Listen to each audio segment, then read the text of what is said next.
할렐루야, 거한교회 성도 여러분, 지금은 9월 29일 수요일 새벽 예배 시간입니다. 우리 함께 사도신경으로 우리의 신앙 먼저 고백하겠습니다.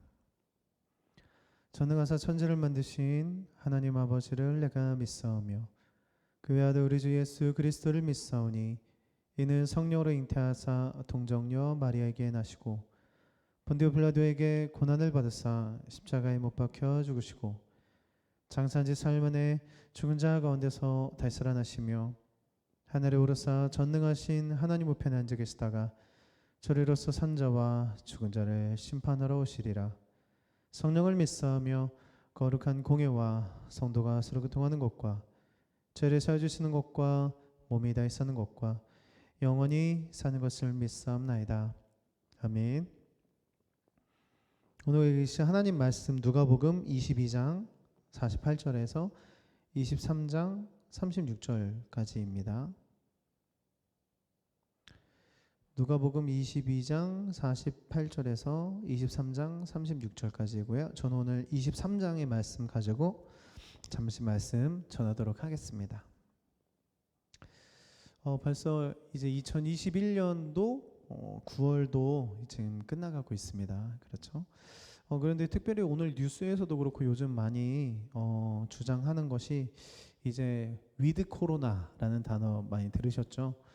이제는 코로나랑 그냥 함께 가자 이렇게 주장하는 분들이 많이 생겨나가고 있고 정부에서도 위드 코로나를 많이 추진하고 있는데 여러 가지 이유가 있을 것입니다. 뭐 답답하기도 하고 그렇죠? 뭐 아니면 너무 오랫동안 해서 지쳤기도 하고 그러나 아무래도 가장 큰 이유는 너무나 많은 분들이 경제적인 피해를 받고 많은 재정적인 어려움을 겪고 있어서 이제는 더 이상 못 견디겠다. 이 고통을 더 이상 못 견디겠다. 이렇게 말하시는 분들이 너무 많아서 위드 코로나를 추진하고 있지 않을까라고 생각이 듭니다.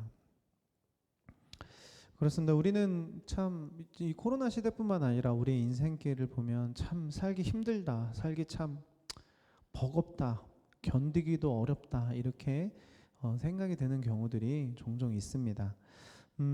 그 어려움을 한 단어로 말하면 아마도 고난이지 않을까 생각이 되는데요.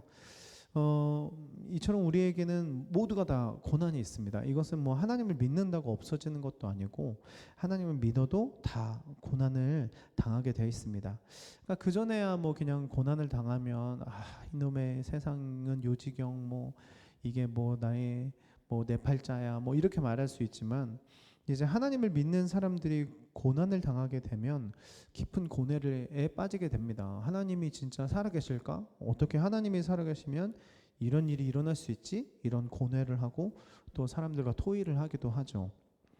자, 그렇다면 고난은 왜 생긴 것일까라고 한다면 여러 가지 이유가 있지만 일단은 분명한 것은 고난의 시작은 죄라는 것입니다. 죄가 없었다면 고난은 없었을 것이기 때문이죠. 자, 그렇다면 하나님을 믿는 우리에게도 왜 계속해서 이렇게 고난이 생겨나는 것일까라고 한다면 너무 당연한 것이지만 아직 우리가 하나님 나라가 완성되지 않은, 즉 완성되지 않은 하나님 나라에서 살고 있기 때문이고요. 좋게 말해서 완성되지 않은 하나님의 나라지 여전히 죄 가운데 살고 있고 여전히 깨어져 있는 세상 속에서 살고 있기 때문에 이 깨어진 세상 속에서 또 죄 가운데서 살기 때문에 고난은 당연히 있을 수밖에 없다라는 것입니다. 이것을 한 가지만 더 질문한다면 그렇다면 왜 하나님은 고난을 가만히 두시는가? 왜 고난을 허락하시는가라는 것이죠. 하나님이 전능하지 않으서일까요? 아니면 하나님이 전능하긴 한데 우리를 사랑하지 않기 때문일까요? 때로는 우리가 이렇게 감당할 수 없는 고난을 맞서게 되면 그런 질문을 하게 됩니다. 이건 너무 가혹합니다. 하나님, 꼭 이러셔야만 했습니까? 어떻게 이러실 수가 있습니까?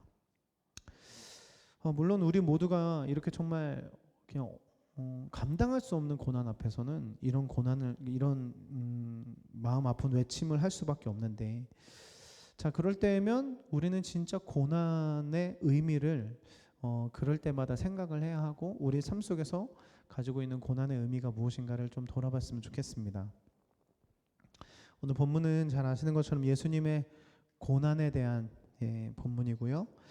그래서 성경에서 이제 고난의 말씀 중에 가장 구체적이고 세밀한 말씀이 있다면 이사야서 53장, 바로 오늘의 말씀을 예언했던 이사야 53장이 아닐까 생각이 들어요. 그는 실로 우리의 질고를 지고 우리의 슬픔을 당하였도다. 그가 찔림은 우리의 허물 때문이요 그가 상함은 우리의 죄악 때문이라. 그가 징계를 받음으로 우리는 평화를 누리고 그가 채찍에 맞음으로 우리는 나음을 받았도다.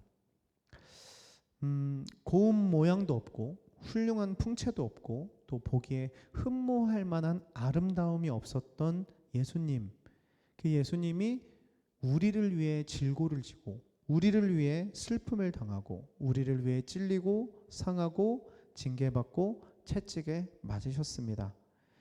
그에게는 어떤 죄악도 없으셨지만 그는 도살장으로 끌려가는 어린 양처럼 끌려가면서 또 고통을 당하면서도 입 한 번 열지 않고 고난을 견디고 참았습니다. 그것이 바로 그리스도의 십자가 고난입니다.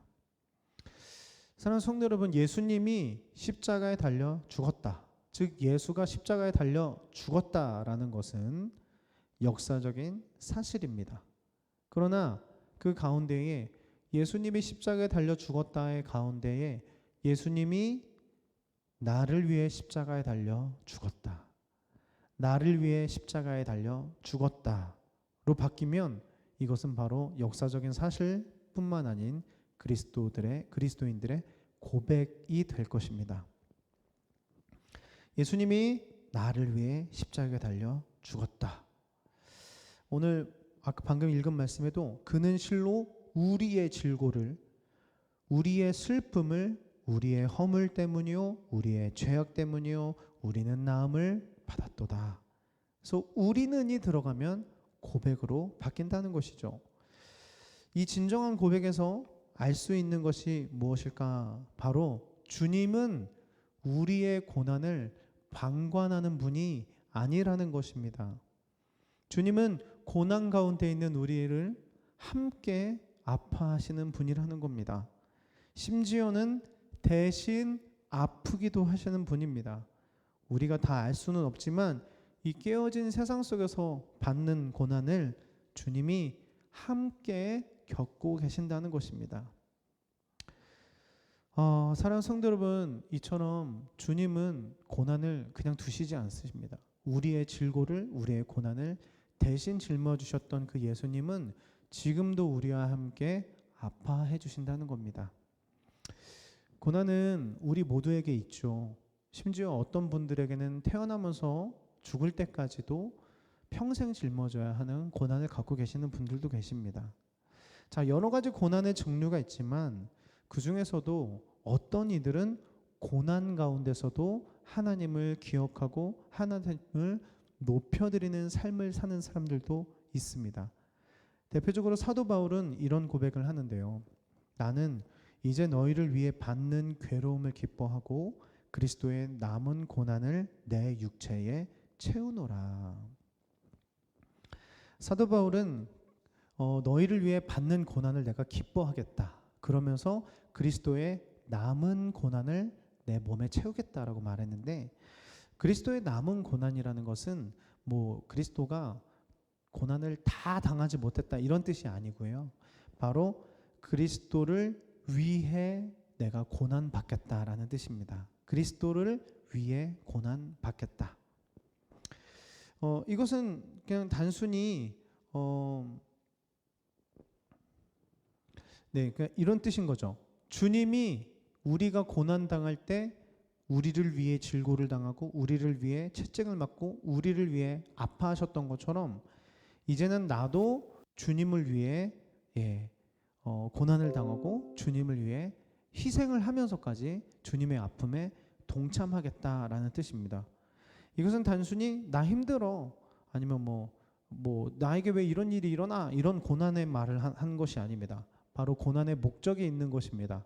하나님의 뜻을 이루기 위해 제가 아프겠습니다. 이 고난을 감당하겠습니다. 하나님의 마음을 알기 때문에 제가 함께 울겠습니다.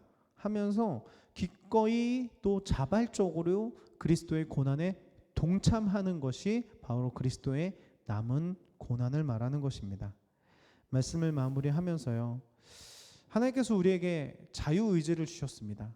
이 자유의지는 정말 너무나 고귀한 단어인데 그 중에서 기꺼이 고난 당하려는 의지, 하나님을 위해 기꺼이 고난 당하려는 의지가 바로 인간의 자유의지 중에 최고의 표현이라고 합니다. 의미 없는 고통이 아니라 하나님의 뜻을 이루기 위한 고통, 그냥 힘든 삶이 아니라 하나님의 마음을 알기에 그분의 마음을 헤아려 주는 고난. 사랑하는 성도 여러분, 우리의 인생길이 고난의 연속입니다.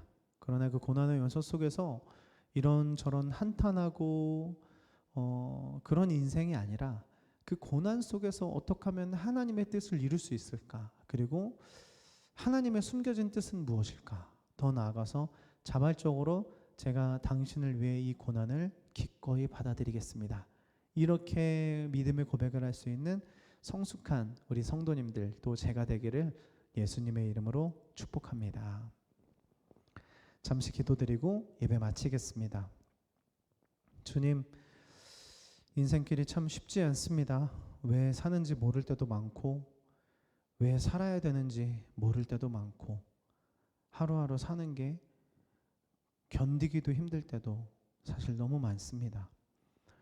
하지만 주님, 주님 주신 이 인생길에 많은 고난이 닥쳐올 때 그 고난만을 바라보면서 아파하고 낙담하는 것이 아니라 그 고난을 짊어지셨던 예수님의 마음을 떠올리게 하여 주시고 나를 위해 지금도 함께 고난당하고 계시는 주님을 생각하며 이기게 하여 주시고 더 나아가서는 고난 가운데서도 주님을 바라보며 그 고난을 통해서 주님께 영광 올려드리는 그런 삶을 살아낼 수 있는 우리가 될 수 있도록 주님 우리 가운데 진정한 고난의 은혜를 허락하여 주시옵소서. 감사드리며 예수님의 이름으로 기도드립니다. 아멘. 하늘에 계신 우리 아버지여, 이름이 거룩히 여김을 받으시오며 나라가 임하옵시며 뜻이 하늘에서 이루어진 것 같이 땅에서도 이루어지리이다. 오늘날 우리에게 이런 양식을 주옵시고 우리가 우리에게 죄진 자를 사준 것 같이 우리의 죄를 사여 주옵시고 우리를 시험에 들게 하지 마옵시며 다만 악에서 구하옵소서. 대개 나라와 권세와 영광의 아버지께 영원히 있사옵나이다. 아멘.